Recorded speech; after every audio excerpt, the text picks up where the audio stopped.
Assalamualaikum warahmatullahi wabarakatuh. Untuk kisah kali ini ada sebuah cerita dari tulisannya Doni Permana. Dan untuk kisah yang akan saya bawakan kali ini, sebuah kisah yang berjudul Parakang. Dan sebelum kita lanjut ke ceritanya, tekan dulu tombol like video ini dan jangan lupa tekan juga tombol subscribe channel ini. Nyalakan juga lonceng notifikasinya agar tidak ketinggalan cerita-cerita lainnya dari channel ini. Dan seperti apa untuk kisah kali ini, langsung saja kita masuk ke ceritanya. Cerita dari Tanah Makassar. Pada zamannya ilmu parakang digunakan untuk kebatinan, kejayaan dan kesuksesan. Karena pada masa itu mau tidak mau hampir sebagian penduduk mempunyainya, tapi untuk tujuan melawan penjajah, kejahatan, dan kelancaran usaha. Dan mau tidak mau juga setiap keturunan yang leluhurnya mempunyai ilmu tersebut, maka salah satu dari keturunannya juga akan menjadi parakang. Entah berapa puluh janin yang telah ia bawa dari seorang ibu yang tengah mengandung, dan entah pula berpuluh-puluh bayi yang ia bawa dari tangan seorang ibu yang baru melahirkan untuk dimakan. Risma adalah seorang perempuan cantik, ayu dan baik hati. Dia baru memasuki usia remaja. Keluarga dan para temannya pun banyak yang dekat dengannya karena dia tipe orang yang mudah bergaul. Tapi di balik kecantikan dan keluguannya, tidak ada yang tahu bahwa dia adalah seorang parakang. Di malam-malam tertentu roh Risma keluar dari jasadnya, tapi dengan bentuk tubuh yang berbeda. Hanya kepalanya saja yang sama. Bagian bawah tubuhnya adalah organ tubuh saja, usus, jantung, hati. Pokoknya semua bagian organ tubuh dalam manusia. Membuat orang yang tidak sengaja melihatnya lari ketakutan. Sebelum masuk ke cerita, mari kita semua doakan agar roh jahat, jin yang orang sini sebut parakang, kontraknya telah selesai. Karena awalnya Risma sendiri tidak tahu bahwa dia telah menjadi parakang, menjadi roh jahat yang ditakuti semua warga. Ini semua karena perjanjian awal leluhurnya dengan roh tersebut. Semua keturunanmu akan menjadi parakang dan disetujuinya pula. Menjadikan para keturunannya yang tidak tahu menahu menjadi korban. Meskipun awalnya untuk tujuan positif, tapi tetap saja bersekutu dengan makhluk lain selain Tuhan adalah sesat. Di hari itu adalah hari yang spesial buat Risma, hari yang sangat ditunggu-tunggu olehnya. Karena di tanggal 28 bulan itu, dia berulang tahun. Umur Risma kini telah menginjak 17 tahun. Hanya acara sederhana yang dirayakan olehnya dengan mengundang teman-teman sekolahnya untuk makan dan tiup lilin bersama. Dan hari yang ditunggu-tunggu pun tiba. Semua persiapan di rumahnya pun telah selesai, tinggal menunggu para sahabat yang diundangnya datang. Tidak berdandan pun Risma sangat cantik, tapi setelah berhias memakai gaun warna merah kesukaannya, menambah kecantikannya. Tepat jam 1 siang, satu persatu sahabatnya berdatangan. "Selamat ulang tahun ya sayang, panjang umur sehat selalu, ayah dan ibu akan selalu mendoakanmu." Ucapan selamat ulang tahun dari ibu dan bapaknya Risma sambil memberikan kado. "Kamu tambah cantik deh Ris, memakai gaun itu. Selamat ulang tahun ya." Ucapan selamat dari sahabat baiknya. "Terima kasih," jawab Risma sambil menerima kado yang dibawa sahabat. Ucapan selamat terus didapatkan Risma dari para sahabatnya yang kini telah datang semua. Begitupun begitu banyak kado yang diterimanya. Setelah semua sahabat datang, acara pun dimulai. Tiup lilin di atas kue yang sangat cantik hiasannya. Sebelum ditiup, seperti biasanya para sahabat menyanyikan lagu selamat ulang tahun. Risma pun meniup lilinnya sambil berharap semoga tahun sekarang lebih baik dari tahun sebelumnya. Semua orang bahagia di hari ulang tahunnya Risma, dan mereka pun menikmati sajian yang telah dipersiapkan. Singkat cerita, acara pun selesai. Para sahabatnya pun pulang kembali ke rumah mereka masing-masing, dan Risma hanya mengantar ke depan pintu rumahnya. "Terima kasih ya sudah mau datang, dan terima kasih juga atas semua hadiahnya," ucap Risma sambil melambaikan tangan melepas kepulangan para sahabatnya. "Sama-sama, kami pulang dulu ya, dadah," jawaban dari para sahabat Risma. Dan setelah semua sahabat pulang semuanya, sebelum masuk kembali ke dalam rumah, Risma melihat seorang nenek tua berdiri di depan pintu pagar gerbang rumahnya. Nenek yang sudah sangat tua, malahan posisi berdirinya pun sudah membungkuk. Dia melambaikan tangan kepada Risma untuk menghampirinya. "Siapa ya? Perasaan saya tidak kenal dan baru pertama kali melihat nenek tersebut," bisik Risma dalam hati namun sambil berjalan menghampirinya. Iya Nek, ucap Risma saat sudah berada di dekatnya.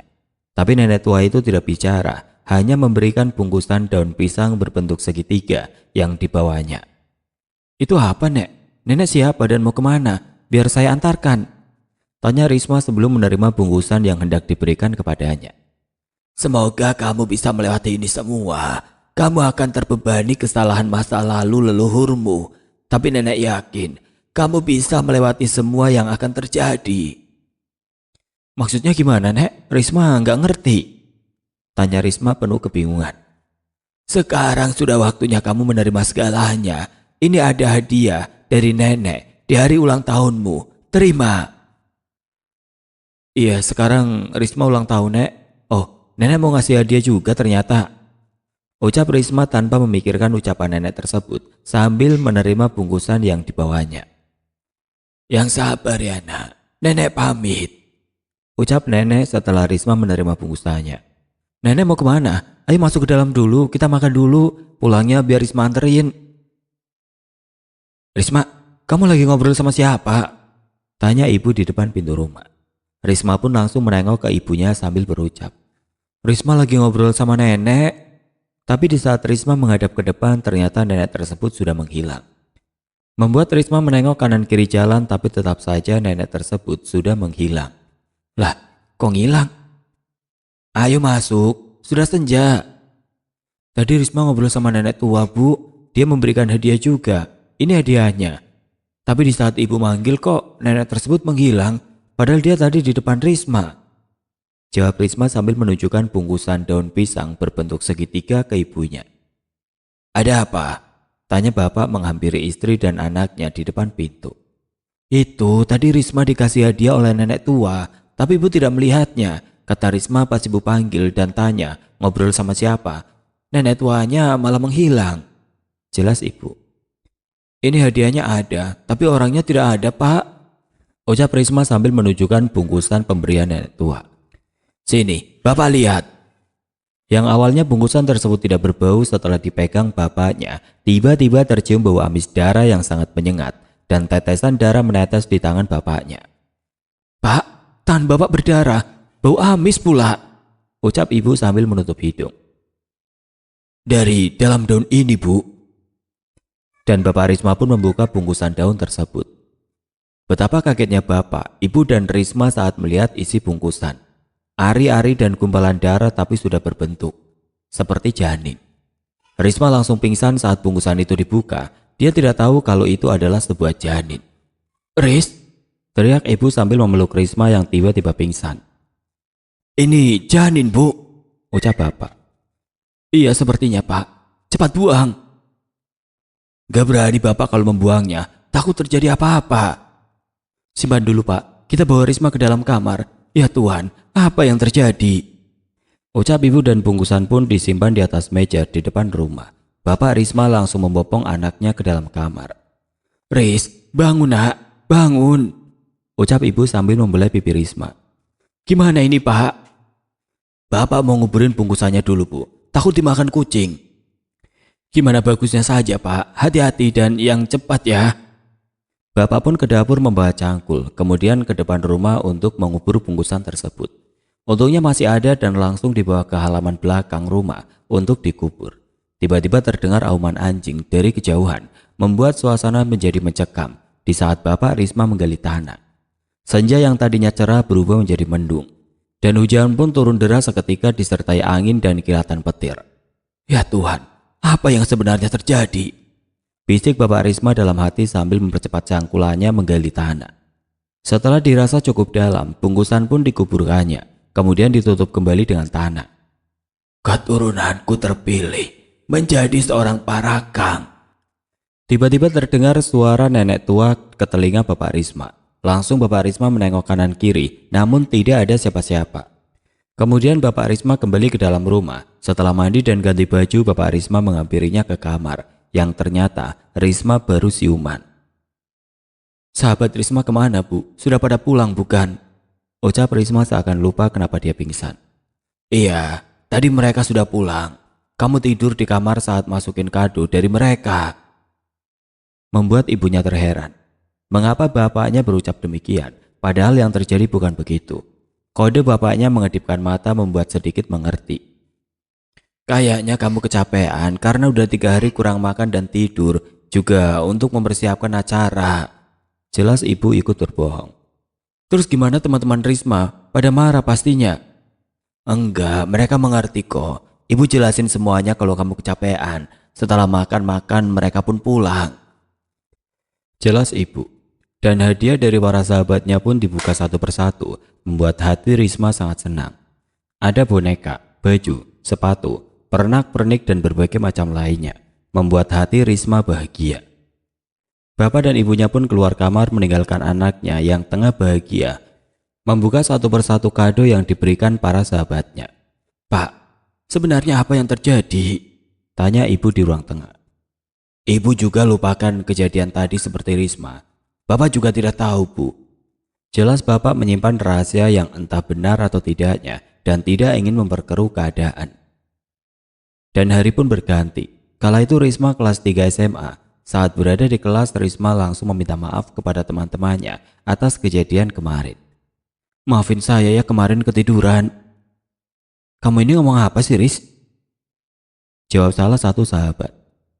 Saya juga tidak ingat, pas bangun kalian sudah pada pulang. Dan yang saya ingat cuma pas waktu niup lilin. Ucapan Risma membuat para sahabatnya mengerti. Gak usah minta maaf, kemarin itu kamu dan kita semua bahagia bareng di acara ulang tahunmu sampai selesai. Kamu itu pasti ya kecapean, Riz. Jelas salah satu sahabat. Iya pasti kecapean, udah lupain aja. Jawab salah satu sahabat juga. Mungkin juga, tapi saya benar-benar tidak ingat. Makasih ya semua kadonya, saya suka semuanya. Sama-sama. Singkat cerita kegiatan sekolah pun selesai. Risma kembali pulang ke rumahnya. Assalamualaikum, Risma pulang. Waalaikumsalam. Ibu mana, Pak? Tanya Risma, karena biasanya yang menjawab salam itu ibunya. Ibumu menjenguk temannya yang di ujung jalan, katanya sakit. Oh gitu ya, ucap Risma sambil duduk lalu menyalakan televisi. Ganti baju dulu, terus makan. Kebiasaan. Iya Pak, bentar lagi, nurunin keringat dulu. Panas banget hari ini. Bapaknya tidak marah seperti ibunya akan kebiasaan anaknya. Dia lanjutkan minum kopi dan menghirup rokok sambil memikirkan kejadian kemarin. Riz, cepat ganti bajumu dulu. Keburu ibumu datang lu, ntar marah-marah. Ucap bapak di ruang tamu. Namun tidak dijawab oleh anaknya. Terus bapaknya menghampiri ke ruang keluarga yang ternyata Risma tengah tertidur, tapi mengagetkan bapaknya karena mulutnya Risma belepotan darah. Astagfirullahaladzim. Bapak Risma beristighfar. Bangun nak, bangun. Ucap bapak sambil membelai rambut anaknya dan membersihkan darah segar yang belepotan di mulut dan pipinya. Risma tertidur ya Pak, ibu belum pulang kan? Tanya Risma yang masih setengah tersadar dari tidurnya. Ibumu belum pulang, kamu kenapa? Mimisan bukan? Tanya bapak. Pikirannya mimisan karena ada sebagian darah juga di bagian hidungnya. Mimisan? Ucap Risma sambil mengusap bagian hidungnya dan ternyata ada darah yang tersisa dibersihkan oleh bapaknya. Iya, ya kok berdarah? Ini darahmu banyak, lihat, cepat ganti baju dan bersihkan mukamu. Jawab bapak sambil menunjukkan kain yang berdarah. Kok banyak gitu? Risma langsung pergi ke kamar mandi. Dan tidak lama berselang ibunya telah kembali ke rumah. Darah apa itu Pak? Bapak terluka bukan? Tanya bapak saat mau membuang kain yang berdarah. Darahnya Risma, kayaknya dia mimisan pas tertidur tadi. Riz, ucap ibu di ruang keluarga. Risma pun keluar kamarnya. Dia telah mandi dan berganti baju. Kamu tidak apa-apa, kata bapak, kamu mimisan. Risma juga nggak tahu, soalnya tadi Risma tertidur di depan TV, terus dibangunin bapak, dan ada darah di pipi, mulut dan hidung Risma. Ada yang sakit nggak di bagian hidung atau kamu demam? Nggak sakit Bu dan nggak demam juga. Bu, bagus nggak bajunya? Jawab Risma sambil menunjukkan baju baru dari hadiah ulang tahunnya. Iya bagus. Dan melupakan kejadian barusan. Teman ibu sakit apa? Keguguran katanya Riz. Kok bisa? Kasihan juga ya. Belum waktunya saja, mungkin diberi amanat oleh Tuhan. Jawab bapak ikut menjelaskan. Jawaban bapak membuat Risma terdiam. Bu, Risma belum makan. Kamu ini udah disiapin, pantas saja kamu mimisan. Ibu Risma langsung ngomel-ngomel. Oh, bapak ini aduan, Risma gak suka. Jawab Risma bangun berdiri, pergi ke dapur untuk makan sambil bercanda, menjulurkan lidah ke bapaknya. Pak, teman ibu itu bukan keguguran, tapi kandungannya hilang. Usia kandungannya udah 4 bulan. Jelas ibu. Innalillahi, hilang gimana bu? Kemarin pas sekitar jam 2 siang, dia kebangun dari tidurnya karena tiba-tiba perutnya sakit sekali. Lalu dibawa oleh suaminya ke dokter kandungan. Saat sudah diperiksa, hasilnya itu dia tidak lagi mengandung karena janinnya hilang. Ya Allah, apa mungkin diambil oleh Parakang ya Pak janinnya? Wis, ngomong itu jangan kemana saja. Gak baik bikin persepsi seperti itu. Iya Pak, maaf. Tapi Pak, apa jangan-jangan janin yang kemarin dikubur Bapak ada kaitannya juga? Bapak juga nggak tahu bu. Yang jelas, jangan sampai orang lain juga tahu. Bisa jadi gunjingan banyak orang nantinya. Dan istrinya pun terdiam. Bapaknya pergi keluar rumah meninggalkan istrinya. Mau kemana pak? Merokok di luar. Ucapan istrinya tadi membuat hati suaminya gundah dan teringat akan janin yang dikuburnya kemarin. Kemudian ke belakang rumah untuk melihat betapa kagetnya dia saat melihat kuburan janin tersebut sudah terbongkar dan daun pisang penutup janinnya terbuka di atas kuburan tersebut.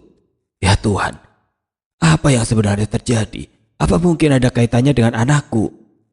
Bisik dia dalam hati karena terus terngiang-ngiang bisikan wanita tua yang memberitahu kalau anaknya menjadi seorang Parakang.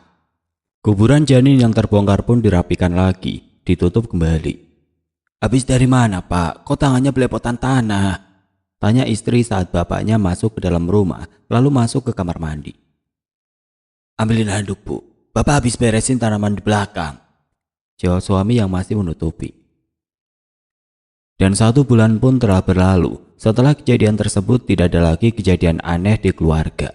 Bapaknya pun kini berpikiran positif, mungkin dimakan anjing, janin yang dikubur itu. Karena tidak terlalu dalam dan ada auman anjing saat menguburnya. Dan selang 2 bulan kemudian warga kampung tempat tinggalnya Risma digegerkan kejadian salah satu warga yang baru melahirkan. Bayinya diambil oleh Parakang, hantu kepala yang bagian organ dalam tubuhnya bergelantungan.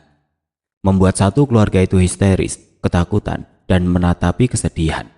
Karena bayi yang tidak berdosa digigitnya saat dimandikan bidan, terus dibawa terbang dan menghilang. Dan keesokan paginya di saat Ibu Risma membangunkan anak untuk sholat subuh berjamaah bareng ayahnya, ibunya tiba-tiba teriak. Pak, Risma, Pak, Risma. Spontan bapaknya bergegas ke kamar Risma untuk melihat apa yang terjadi. Dan hal yang telah terjadi kembali terjadi lagi. Mulut, pipi, hidung bagian muka Risma dipenuhi darah yang belum mengering. Nak, bangun nak. Kamu kenapa nak? Ucap ibu berusaha membangunkan anaknya. Ibu, bapak sudah subuh ya?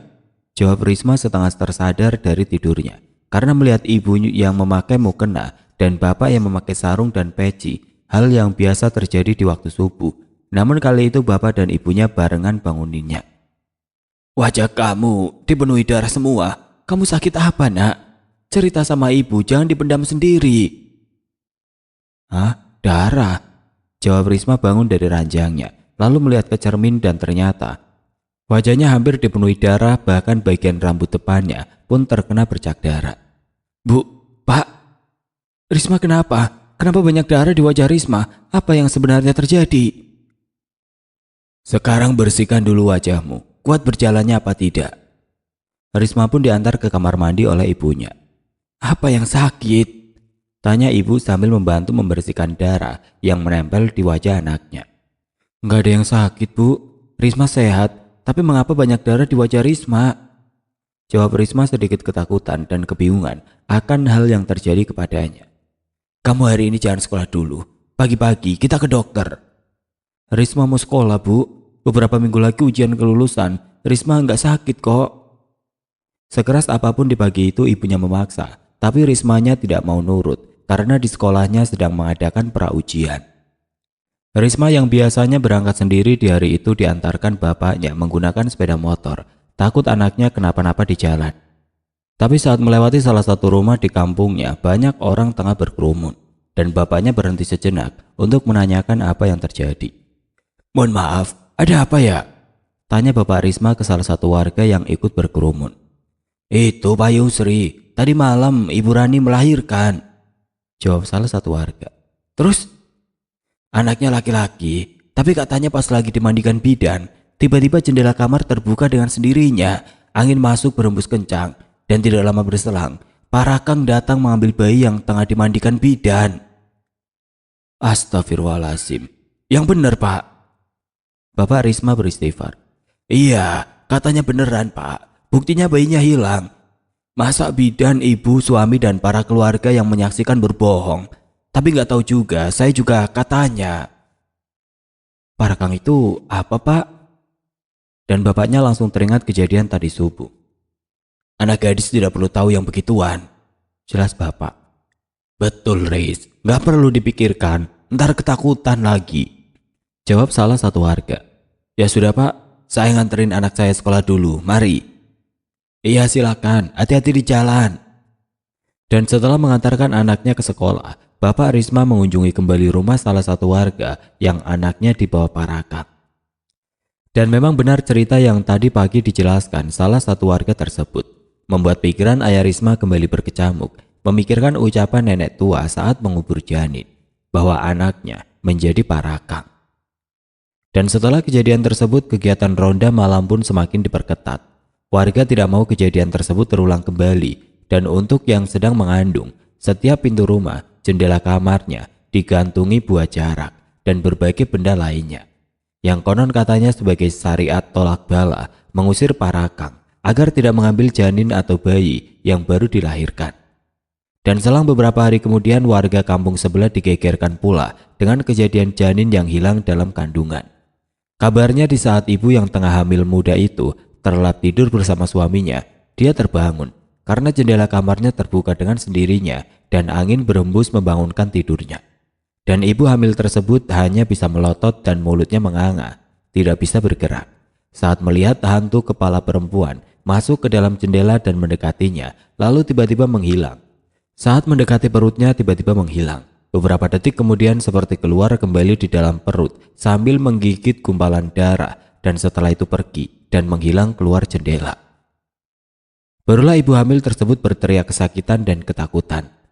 Dan di keesokan paginya itu, Risma bangun dengan keadaan wajah dipenuhi darah. "Bapak, Ibu!" teriak Risma di waktu subuh. Otomatis bapak dan ibunya langsung bergegas ke kamar anaknya. "Ya Allah, Nak, kenapa terjadi lagi?" ucap ibu sambil memeluk anaknya. "Sebenarnya apa yang terjadi pada diri Risma, Bu? Setiap pas bangun wajah Risma penuh darah. Risma pasti mimpi seakan Risma keluar dari tubuh Risma. Tapi setelah itu Risma tidak ingat apa-apa," jelas Risma pertama kalinya, membuat sang ibu menatap suaminya. "Itu hanya bunga tidur. Yang penting kamu tidak apa-apa. Badan kamu tidak ada yang sakit kan?" jelas bapak. "Tapi darah ini dari mana, Pak?" tanya Risma sambil menangis. "Ya, Bapak tidak tahu, Nak. Kata dokter juga kan mimisan. Bisa jadi salah satu penyebabnya." Walaupun dalam hatinya semakin terngiang-ngiang ucapan nenek tua pas waktu ngubur janin kalau anaknya menjadi Pak Rakang. Dan ketakutan bapaknya pun semakin kuat saat di siang harinya mendapat kabar kalau warga kampung sebelah ada yang kehilangan lagi janin yang ada di dalam kandungan. Dan kejadian seperti itu pun terus terjadi. Di saat anaknya bangun dalam keadaan wajah penuh bercak darah, pasti ada kabar kalau ada yang menghilang janin ataupun bayi yang baru dilahirkan. Walaupun tidak setiap hari terjadi, namun dalam kurun waktu 1 tahun lebih, kadang seminggu 2 kali, sebulan sekali, bahkan ada juga dalam seminggu itu berturut-turut, Risma bangun dalam keadaan wajah dipenuhi bercak darah. Sampai saat itu pula Bapak Risma belum yakin dan masih tidak percaya kalau anaknya menjadi Pak Rakang. Di suatu ketika kakak bapaknya adalah perempuan, dia tengah mengandung besar, dan di suatu hari suami kakaknya meminta Bapak Risma untuk menginap di rumah menemaninya. Karena gegernya Parakang dikala itu membuat para ibu yang sedang mengandung ketakutan takut janin ataupun bayinya diambil Parakang. Dan di saat Bapak Risma menginap, kakaknya mau melahirkan. Singkat cerita dipanggillah bidan untuk membantu proses persalinan. Mertua kakaknya, suaminya, bahkan nenek dan buyut perempuan Risma pun ikut menginap. Takut hal yang tidak diinginkan terjadi kepada keluarga mereka. Proses persalinan berjalan lancar, ibu dan anaknya tidak apa-apa. Tapi di saat bidan sedang memandikan bayi tersebut, tiba-tiba jendela kamar terbuka paksa. Lalu angin berembus sangat kencang. Karena kisah dari para korban seperti itu, membuat keluarga melindungi bayinya meskipun sangat ketakutan. Lanjutkan Bu Bidan, kalian yang tenang, dia tidak akan mau mengambil bayinya walaupun dia akan datang. Ucap buyutnya Risma membuat semua keluarga terdiam. Dan di saat masih dalam kebingungan akan ucapan buyut Risma, Parakang itu datang lewat jendela yang terbuka dengan sendirinya. Semua orang tiba-tiba kaku, terdiam, tidak bisa berbicara ataupun bergerak, hanya bisa menyaksikan. Hantu kepala itu mendekati bayi di gendongan buyutnya yang diambil dari bidan yang sedang memandikannya. Ini adalah keturunanmu, pulang kembali ke jasadmu Cahayu, cucuku, ucap buyut Risma ke Parakang sambil menangis. Seperti menurut. Parakang itu tidak jadi mengambil bayi yang digendong buyutnya. Parakang lalu terbang keluar jendela dan menghilang. Maksud nenek buyut, keturunan kita ada yang menjadi Parakang?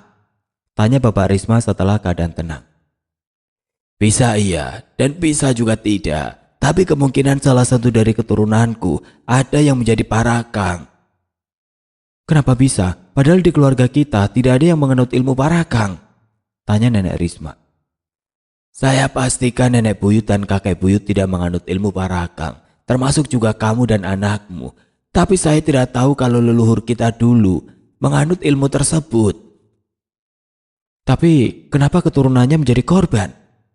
Saya tidak tahu pasti, tapi konon syaratnya jika telah mempunyai ilmu tersebut, salah satu dari keturunannya akan menjadi Parakang. Berarti memang benar, Risma telah menjadi korban leluhurnya. Ucap Bapak Risma yang kini telah yakin kalau anaknya lah yang mengambil bayi dan janin. Maksud kamu apa nak? Tanya ibu kandungnya. Dari setahun kemarin, keanehan terjadi pada diri Risma. Walaupun tidak setiap hari, tapi di setiap bangun tidur ada bercak darah di muka dan rambutnya.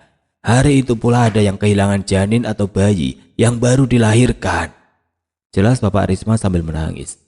Semua terdiam di saat Bapak Risma menjelaskan anaknya dan semuanya juga menangis meratapinya. Kenapa kamu tidak bilang dari dulu kepada kami? Ucap ibu sambil mengusap pundak Bapak Risma. Saya belum yakin Bu. Tapi setelah kejadian barusan dan penjelasan dari nenek, saya baru percaya. Jawab Bapak Risma sambil menangis. Kita harus berusaha cari jalan untuk mengobati kesembuhan anakmu. Kasihan cicitku.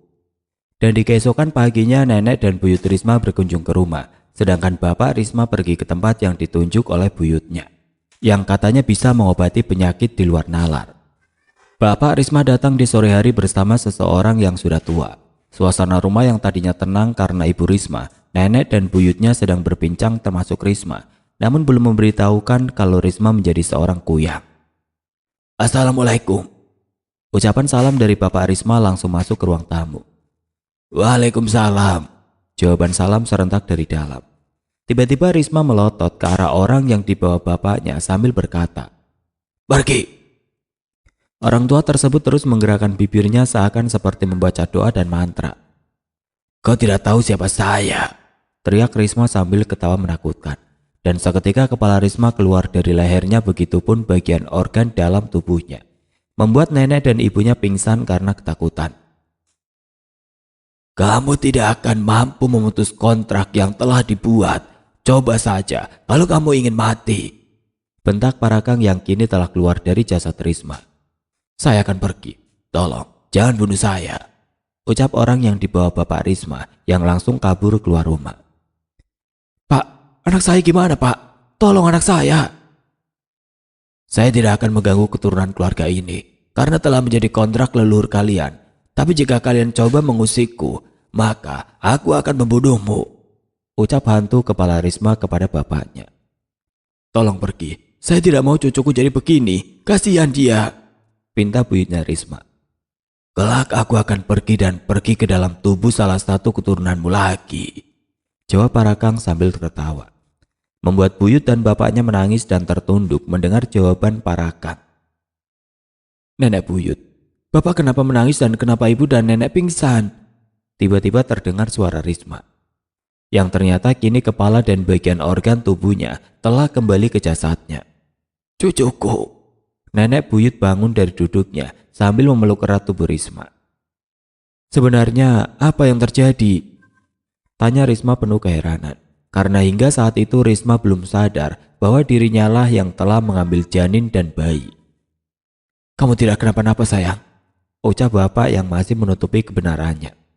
Selang beberapa saat ibu dan nenek Risma pun sadar kembali. Dan mereka sekarang sudah tahu bahwa Risma menjadi korban leluhurnya. Keluarga Risma terus berusaha mengobati anaknya, namun hasilnya tetap nihil.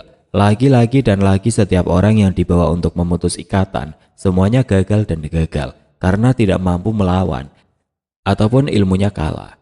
Dan hingga suatu ketika Bapak Risma mendapat petunjuk dari orang yang mengobati anaknya meskipun tidak mampu. Kalau di salah satu dusun ada yang suka mengobati juga, Bapak Risma terus berusaha meskipun gagal, dan gagal dia tidak menyerah. Dia mengunjungi orang yang katanya bisa mengobati. Saya tidak bisa memutus perjanjian yang dulu dibuat leluhurmu, tapi saya bisa menahan agar anakmu tidak lagi memakan janin dan bayi saat dia tertidur. Tapi ada resikonya. Yang penting anakku tidak lagi jadi parakang. Apapun resikonya akan kami terima. Saya takut anakku ketahuan menjadi parakang oleh warga, dan saya tidak akan sanggup menerima kenyataan kalau anakku diamuk massa karena ulah leluhurnya dulu. Kamu yakin? Karena dia tidak akan menjadi anakmu lagi. Hanya jasadnya saja yang ada. Jati diri Risma akan keluar dari raganya atau lelembutnya yang akan menunggu di luar tubuhnya sampai kontrak parakang itu habis dan pergi ke tubuh baru salah satu keturunan keluargamu. Jelas orang pintar membuat Bapak Risma terdiam, dan selang beberapa saat dia kembali berucap. Terus yang mengisi raga anakku? Dia akan menjadi raga kosong yang diisi berbagai makhluk halus. Tapi sampai kapan? Bisa 1 hari, 1 minggu, 1 bulan, 1 tahun, dan bisa juga sampai mati karena roh anakmu tidak kuat menunggu. Tapi saya akan berusaha semampu saya agar parakang tersebut cepat pergi dari tubuh anakmu. Tapi bisa cepat kan, Mbah? Mohon bantuannya. Lebih baik anakku seperti orang sakit daripada diamuk warga. Saya tidak janji. Tapi mudah-mudahan kontraknya beberapa hari saja, sehingga anakmu bisa sembuh kembali. Kalau begitu, resikonya saya terima. Siramkan air ini ke tubuh anakmu, dan lebih baik kamu rantai saja tubuh anakmu. Saya takut yang masuk ke dalam raganya makhluk yang sulit dikendalikan. Dan satu lagi, jangan bolak-balik ke sini, apapun yang akan terjadi pada raga anakmu. Yang jelas, di sini saya akan terus berusaha agar parakang itu segera pergi ke tubuh baru, dan roh anakmu segera kembali lagi. Paham? Ya, saya mengerti. Jawab Bapak Risma yang sebenarnya tidak tahu kalau dia telah membuat kontrak baru terhadap anaknya. Ternyata sebenarnya dukun tersebut tidak mengobati, tapi memberikan roh Risma ke makhluk yang lebih tinggi kastanya dibanding parakang. Membuat parakang tersebut tidak lagi bisa keluar masuk dari tubuh Risma. Parakang tersebut juga ikut terkurung dalam tubuh Risma bersama makhluk lainnya yang tidak bisa keluar. Sampai roh Risma yang dibawa makhluk yang lebih kastanya dimatikan. Maka semua makhluk haluslah yang menempati jasadnya. Sehingga cerita bapaknya Risma kembali ke rumah dan menjelaskan terlebih dahulu akan resikonya kepada semua keluarganya. Tapi kasihan juga anak kita kalau harus diikat rantai, ucap istri sambil menangis. Mau gimana lagi, Bu? Bapak takut kalau parakang itu ketahuan warga bahwa yang melakukannya adalah anak kita, Bu. Risma dan kita semua juga pasti akan diamuk massa. Padahal kenyataannya kita semua tidak tahu apa-apa. Jawab bapak membuat istrinya mengerti. Mudah-mudahan saja seperti yang diucapkan orang tersebut, hanya beberapa hari saja. Gimana baiknya saja? Setelah Risma tertidur, Bapak Risma mengikat kedua kaki dan kedua tangan anaknya. Kemudian disiramlah air yang dibawa dari rumah dukun. Setelah air disiramkan ke tubuh Risma, seketika mata Risma melotot. Tubuh Risma berontak, histeris, menangis, tertawa-tawa sendiri. Membuat bapak dan ibu Risma menangis meratapi nasib buruk yang dialami anaknya. "Kamu yang kuat ya nak, ini semua demi kebaikanmu," ucap ibu sambil membelai wajah anaknya yang tengah histeris. Tiba-tiba Risma terdiam dari berontaknya, seakan mengerti apa yang diucapkan ibunya.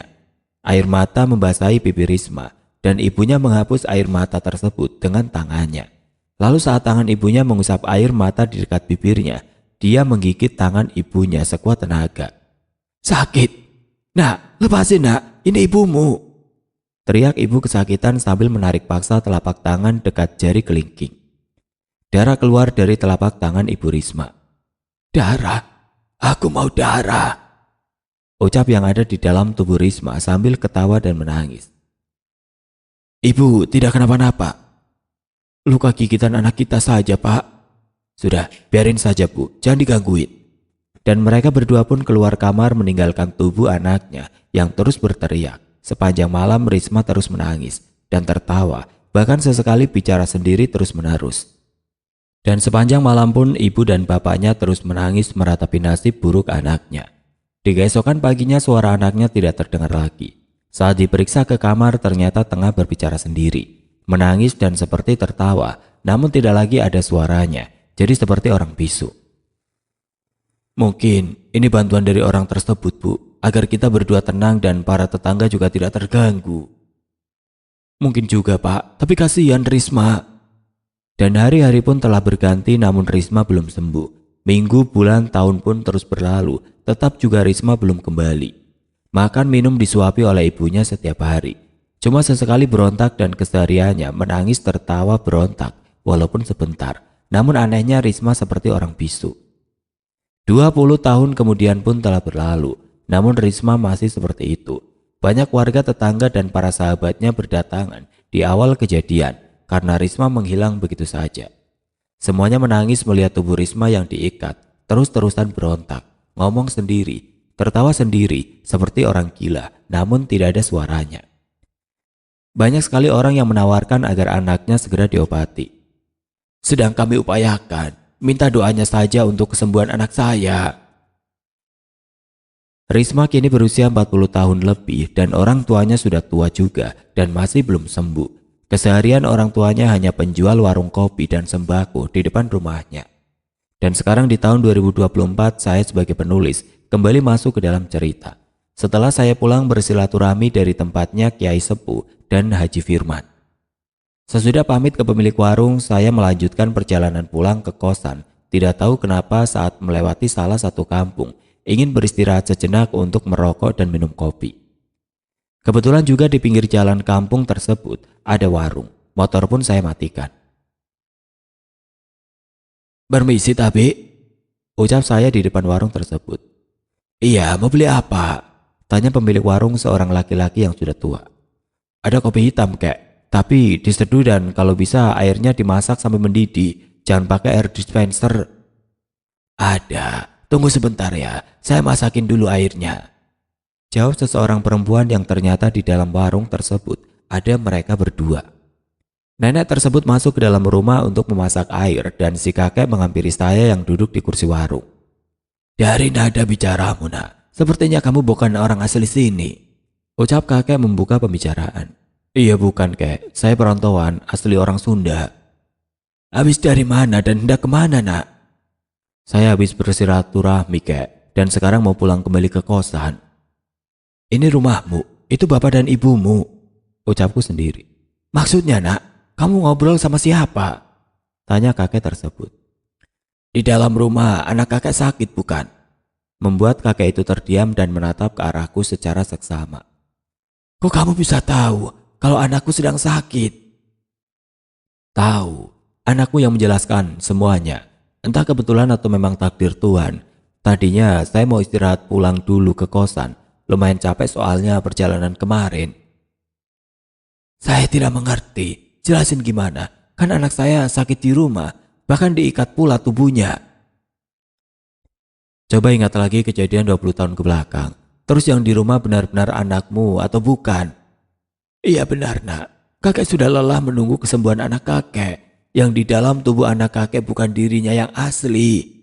Kakek pun ikut menjelaskan. Saya bawa rohnya yang asli. Dia terkurung di dalam dimensi lain karena perjanjian yang dibuat. Leluhurku yang salah nak. Mereka membuat perjanjian dengan makhluk halus. Jelas kakek kembali. Dan kakek pun salah karena membuat perjanjian baru untuk kesembuhan anakmu.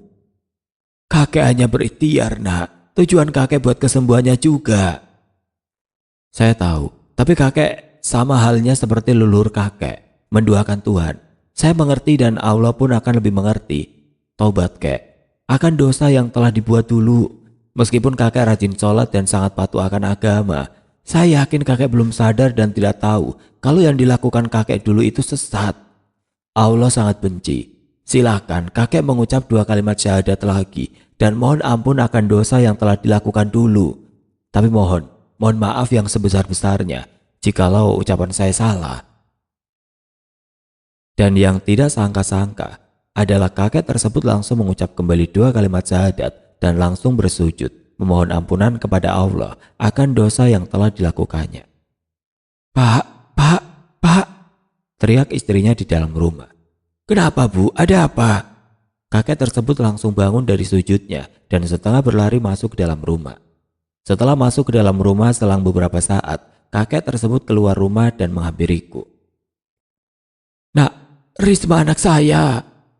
Kenapa anaknya? Lebih baik masuk ke dalam. Saya pun masuk ke dalam rumah bersama bapaknya Risma dan saat sampai di depan kamarnya, saya tidak langsung masuk. Bu, Pak, kenapa saya diikat? Ucapan pertama Risma yang telah lama hilang selama 20 tahun lebih. Maafin Bapak nak, maafin semua kesalahan Bapak. Ucap bapak sambil menangis. Ibu dan bapak menangis bahagia mendengar ucapan anaknya kembali. Buka saja pak, rantai yang mengikat tangan dan kakinya. Ikatan rantai yang membelenggu tubuhnya pun dilepas. Mereka bertiga saling berpelukan. Dan tangisan kebahagiaan yang telah lama hilang, pecah tidak terbendung. Akhirnya, saya bebas juga. Tiba-tiba Risma berucap demikian. Saya mengucapkan doa ke sosok yang masuk ke dalam tubuh Risma lagi, yaitu Parakang. Saya mengaku kalah, saya akan pergi dari tubuh ini. Kamu bisa mengambil roh Risma dari makhluk yang kastanya lebih tinggi dari saya. Tolong biarkan saya pergi. Kamu boleh pergi, tapi semua perjanjian yang telah dibuat berakhir di sini. Tidak ada lagi keturunan dari keluarga ini yang menjadi jurik hulu. Tidak bisa, karena itu sudah menjadi sebuah perjanjian turun-temurun. Jika begitu, tidak akan ada lagi yang memakan janin dan bayi, karena akan kumakan kamu atas izin Allah. Ampun, jangan bunuh saya. Baik, saya akan pergi dan tidak akan ada lagi keturunan keluarga ini yang menjadi Parakang. Jawabnya sambil sujud memohon. Baik, tapi perjanjian baru telah dibuat. Sekali saja kamu mengusik keturunan keluarga ini, apalagi menjadikannya sebagai jurik hulu, maka kamu akan mati, terbakar jadi abu dengan sendirinya atas kuasa Allah. Ya, saya terimakan perjanjiannya. Pergi. Tubuh Risma yang posisinya sujud kepadaku karena ketakutan, makhluk Parakang takut dimakan. Seketika pingsan dan selang beberapa detik, Risma sadar kembali sepenuhnya. Kini kebahagiaan yang telah lama hilang kembali lagi, meskipun harus menunggu waktu yang sangat lama. Tapi jika Tuhan berkehendak, tidak ada yang mustahil. Risma pun sadar sepenuhnya. Bu, mohon maaf, saya matikan api kompornya. Sepertinya airnya sudah mendidih karena caretnya berbunyi. Ucapku memecah tangis haru kebahagiaan mereka. Iya, nenek lupa. Nggak usah, biar sama ibu saja. Biar sekalian seduhin kopinya. Singkat cerita mereka bertiga pun berkumpul di ruang tamu. Dan terus-terusan Bapak Risma berucap terima kasih. Terima kasih nak, terima kasih. Kini anak kita telah kembali lagi. Bersyukurlah kepada Allah. Ini semua takdir Tuhan. Saya hanya manusia yang tidak bisa apa-apa. Manfaatkan kebahagiaan ini dengan lebih dekat lagi kepada Allah. Ya Allah, terima kasih telah memberikan keluarga saya kesempatan. Tidak akan sia-siakan kesempatan ini ya Allah. Ucap Bapak sambil bersujud syukur kepada Allah. Amin. Dan saya pun meminum kopi yang disajikan oleh ibunya Risma. Bu, Lama sekali Risma dikurung dalam kurungan oleh makhluk yang sangat menyeramkan. Bahkan seringkali Risma dan banyak orang lainnya yang terkurung dibawa ke pasar makhluk tersebut untuk dijual.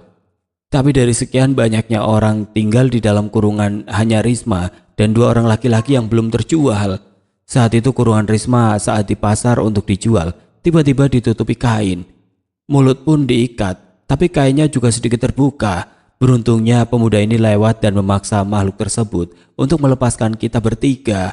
Anehnya, makhluk tersebut seperti ketakutan dan menuruti ucapan pemuda ini. Yang 2 orang laki-laki menghilang, tapi Risma diajak pemuda ini untuk mengikutinya tanpa banyak pertanyaan. Risma pun menurut hingga akhirnya Risma dibawa pulang ke rumah dan bisa kembali lagi ke bapak dan ibu.